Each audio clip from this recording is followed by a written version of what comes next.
a une approche d'un côté qui est de dire finalement faites des bons produits, vendez-les et la marque suivra, Elon Musk.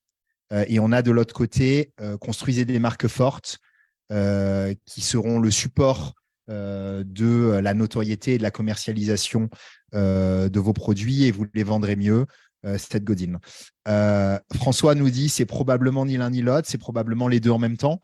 Donc, c'est l'occasion de te proposer, François, d'ouvrir le débat et de nous partager aujourd'hui tes réflexions sur l'importance de la notoriété de marque et comment on la construit et pourquoi.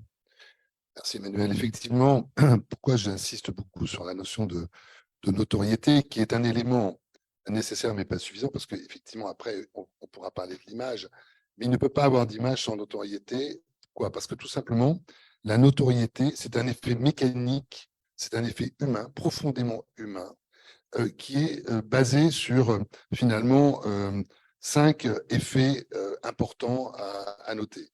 Le premier effet, la notoriété égale confiance. Vous ne faites pas confiance en quelqu'un que vous ne connaissez pas. C'est humain, d'accord? Je n'irai pas, si un soir je viens chez vous frapper à votre porte et je vous dis, vous pouvez me laisser rentrer. Si Emmanuel, tu ne me connais pas, tu ne me laisseras pas rentrer chez toi, d'accord? Donc c'est pareil, on ne laissera pas rentrer, le consommateur ne laissera pas rentrer les produits, les marques dans son placard, dans son frigidaire, si elle ne les connaît pas. Donc là, on a un effet qui est très important. C'est pavlovien, hein, c'est vraiment un réflexe de base. Et c'est pour ça que le taux de notoriété est tout le temps mesuré dans les grandes marques, de grande consommation, parce que c'est le point d'entrée, c'est la notion de confiance. Le deuxième point, c'est que ça améliore la perception de qualité et la renommée. Une marque qui est connue, d'emblée, le consommateur il dit, c'est une marque de qualité supérieure. C'est une marque de renommée, c'est une marque connue, donc il y a de la qualité derrière. Autrement, elle ne serait pas là si jamais elle n'avait pas été là. Le troisième élément, c'est que finalement, ça facilite la fidélisation. Vous savez qu'on est dans des marchés très concurrentiels, très mouvants, et on a confiance, on rachète à l'identique une marque parce qu'on la connaît, parce qu'on a confiance en elle, etc., etc. Le quatrième élément, c'est que ça augmente la valeur de la marque. C'est clair, parce que on sait mesurer le coût aussi d'une notoriété, et ça fait partie directement de la valeur de la marque. Quand vous regardez le classement Interbrand, le classement mondial des grandes marques, bah vous avez des marques que vous avez sont les marques très connues. Coca-Cola, Microsoft, Apple, etc., et ce, dans tous les secteurs. Il y a très peu de marques qui arrivent dans le classement des 50 premières marques en termes de valeur qui ne sont pas connues. C'est très rare. Je veux dire, j'en ai quasiment pas vu. Et puis, cinquième point, la notoriété, ça favorise la croissance de la marque parce qu'elle attire de nouveaux consommateurs. Parce qu'effectivement, eh bien, une marque qui est connue, bah, tiens, on a envie de l'essayer, on a envie de, même si jamais on n'est pas consommateur dans un premier temps, eh bien, on est attiré parce que, eh bien, il y a cette notoriété, cette réputation qui, eh bien, attire le consommateur. Donc voilà un petit peu les 5 points. Pourquoi, avant toute chose, il faut aller chercher la notoriété, il faut créer cette notoriété parce que c'est vraiment cette notion de confiance. Et sans la confiance, eh bien, le business ne se fait pas. Voilà, aussi simplement que ça. Je voudrais quand même rebondir parce que finalement, on retourne l'idée reçue selon laquelle pour qu'une marque soit connue, il faut qu'elle soit forte. Et ce que tu nous dis là, c'est que pour qu'une marque soit forte, il faut qu'elle soit connue. Est-ce à dire qu'il n'y a pas de qualité intrinsèque dans la marque et que finalement, dès lors qu'on arrive à l'ancrer dans l'esprit des gens et à la faire connaître, elle devient forte? La notion de notoriété, elle est, on ne peut pas parler de choses dont on ne connaît pas. Donc, obligatoirement, la notoriété, alors après, il y a différents niveaux de notoriété. On en parlera. Il y a ce qu'on appelle le top of mind. Le top of mind, ça répond à la question quelles sont les marques d'automobiles que vous connaissez, ne serait-ce que de nom. La première qui vient, par exemple, je dis Mercedes, elle est au top of mind. Ça montre la vitesse de la marque, la force de la marque. Ensuite, il y a la notoriété spontané. C'est les autres marques qu'on cite. Alors après, une fois qu'on a cité en premier Mercedes, on va citer Renault, etc., etc. Ça, c'est le spontané. C'est parmi les marques d'automobiles suivantes, lesquelles connaissez-vous, ne serait-ce que de nom. Donc ça, c'est ces trois questions-là qui sont dans tous les baromètres de mesure et de tracking, enfin de tableau de bord marketing, qu'il faut absolument veiller comme le lait sur le feu et qui vous permet de voir si votre marque, elle est toujours vivace, elle a toujours de la vivacité. Parce que dès qu'on peut avoir, par exemple, des marques qui sont de très bonne notoriété, Kodak, par exemple, et qui sont des marques mortes. Bon, donc, ce que je veux dire, c'est que là aussi, la notoriété, elle est nécessaire, mais n'est pas suffisante. Et après, on parle d'image, on parle de stratégie, etc. Mais après. Donc, d'abord, la notoriété. Donc, on comprend le pourquoi. On va essayer de rentrer dans le comment. Et du coup, ça me laisse une bonne porte pour l'ouvrir pour ouvrir cette porte à Karina, à qui, du coup, j'ai envie de poser cette question. OK, on a compris qu'il fallait être connu. Sinon, on n'est pas fort. Comment on fait? Déjà, pour donner un petit peu de contexte, donc moi, je travaille donc chez Action et je travaille à la direction de la communication du groupe Action. Pour Je ne vais pas paraphraser tout ce que François a dit sur la notoriété, mais si je résume tout simplement, la notoriété, en fait, c'est la connaissance que tout notre écosystème il a de notre entreprise et de notre marque. Et comment on peut influencer cette connaissance que notre écosystème a de nous. On a tout ce qui est campagne publicitaire, donc ce qu'on appelle dans le jargon tout ce qui est paid, mais on a aussi tout ce qui est campagne institutionnelle, communication institutionnelle. Donc ça, c'est un petit peu plus mon terrain de jeu à moi. Et on sait qu'on peut faire progresser donc la notoriété de notre entreprise, de notre marque via aussi donc tout ce qui est campagne, communication institutionnelle. Donc déjà pour nos entrepreneurs là qui nous écoutent, pourquoi est-ce qu'on aurait envie d'augmenter la notoriété comme vous l'avez très bien dit François, ça serait pour déjà générer plus de revenus, pouvoir proposer des produits effectivement qui sont peut-être plus chers par rapport à la concurrence. Et aussi un point qui est très important pour moi, notamment en termes de communication institutionnelle, c'est faciliter l'accès aussi au marché financier, faciliter l'accès à tout ce qui est investissement. Donc ça, c'est vraiment des points positifs quand on a une forte notoriété. Alors, comment on fait concrètement? Donc moi, je me suis noté quelques petits points. Donc pour moi, là, je vais un petit peu différer de ce que vous venez de dire. Pour moi, c'est important en premier lieu d'avoir une stratégie de marque qui est bien définie. Avant de parler de notoriété, c'est le point clé pour moi. Donc, qu'est-ce que ça veut dire avoir une stratégie de marque bien définie? Alors, chez nous, encore une fois, c'est un peu du jargon. On parle de plateforme de marque. Par exemple, on parle de vision, de mission et d'ambition. Donc, si je concrètement, pour le groupe, ce qu'on veut, c'est créer un impact positif sur la société. Et comment on le fait? À travers des actions qui sont donc de l'inclusion énergétique, de l'inclusion financière, de l'inclusion digitale. Et pour moi, pour avoir après une notoriété qui est un discours qui est cohérent entre ce qu'on dit, l'image qu'on dégage, et ben, il faut être cohérent avec aussi ce qu'on fait. Donc pour moi, ce qui est très important de dire à nos entrepreneurs, c'est qu'avant toute chose, il faut avoir cette stratégie de marque qui est bien définie. Et c'est après, autour de ça, qu'on construit notre notoriété. Donc peut-être pour moi, c'est un petit peu, un peu différent. Voilà, moi, c'est comme ça que je vois les choses. Ensuite, deuxième point, comment il faut faire? Il faut avoir des porte-paroles clés qui incarnent cette stratégie de marque. Donc après, Action, chez nous, on est un grand groupe, il y a 6400 collaborateurs, donc c'est sûr que voilà, on a beaucoup de sujets, beaucoup de porte-paroles possibles. Il faut avoir des personnes qui soient capables d'incarner en fait notre discours et notre stratégie de marque. Après, peut-être pour les entrepreneurs, ce sera juste la personne qui dirige la start-up, c'est pas grave, mais l'important, c'est de pouvoir incarner ce qu'on dit. Ensuite, deuxième point, et ça en vient peut-être à moi, à mon cœur de métier, c'est être visible dans l'espace public. Donc, ça veut dire quoi, être visible dans l'espace public? C'est par exemple participer à des événements clés et aussi être visible auprès de prescripteurs d'opinion, notamment les médias. Donc là, j'aimerais aborder une notion qui pour moi est clé, vraiment le fait de prendre en compte notre écosystème, comme je l'ai dit. Et notre écosystème, c'est quoi? En fait, c'est toutes les parties prenantes qu'on a.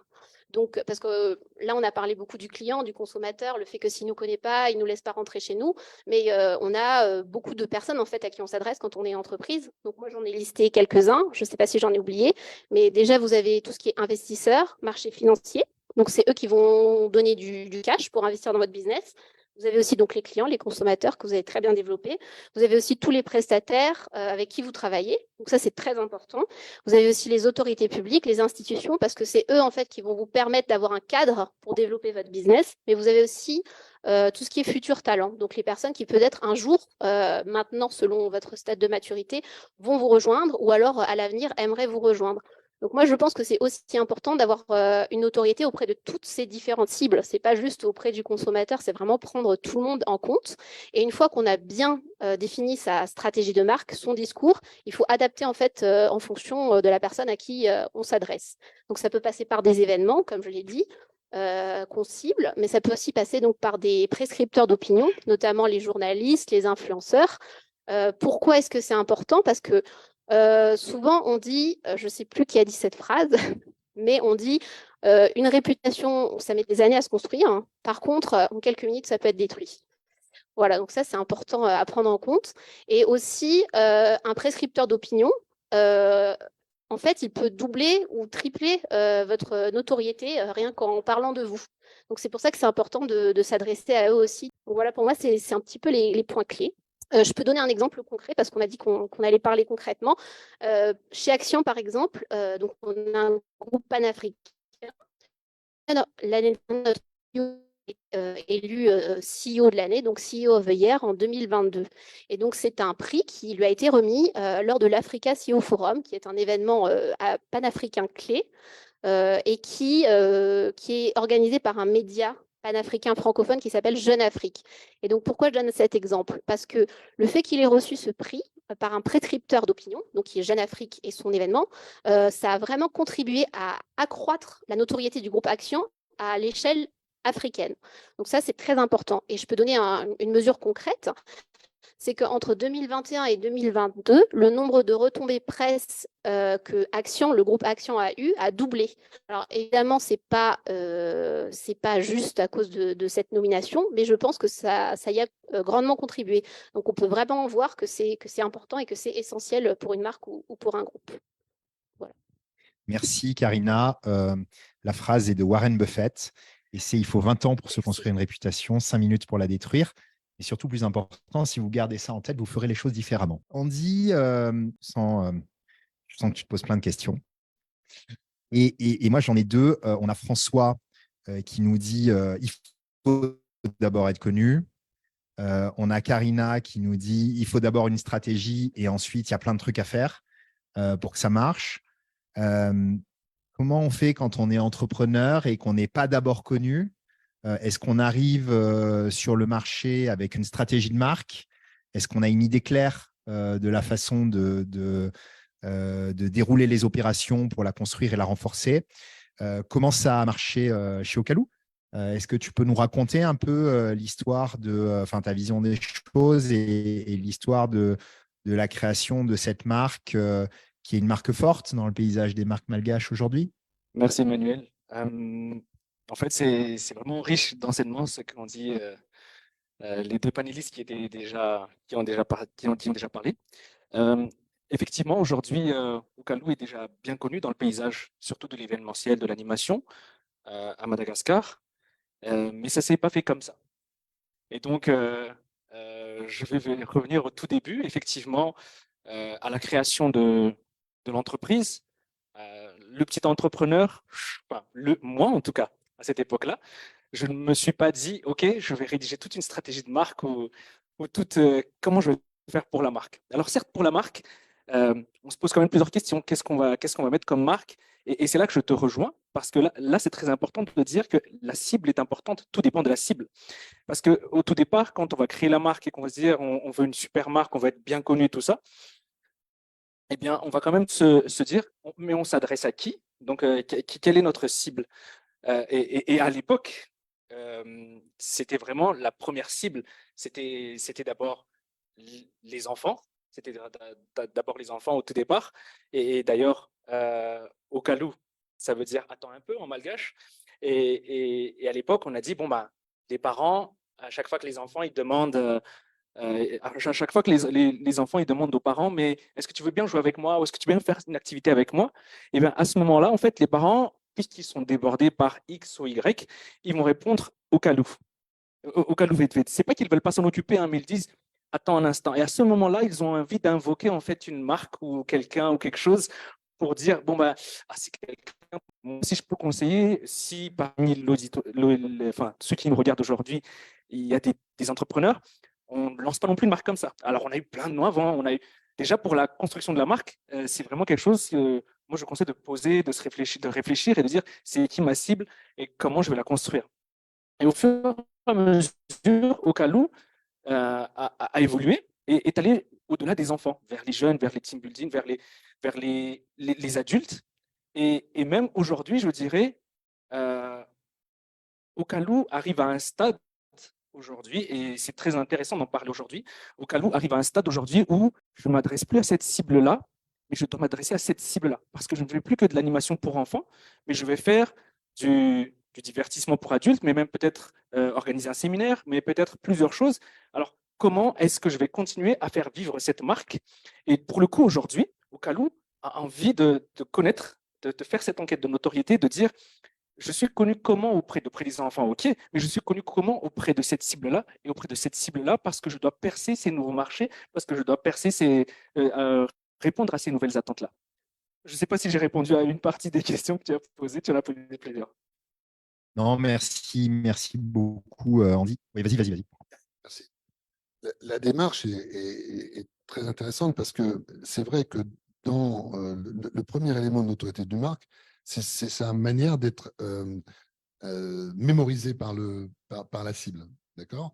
Donc, effectivement, le choix que tu as fait, c'est un choix qui est très évident. C'est-à-dire, souvent, il y a des marques où on doit ramer en autorité ou en image pour faire comprendre le métier, etc.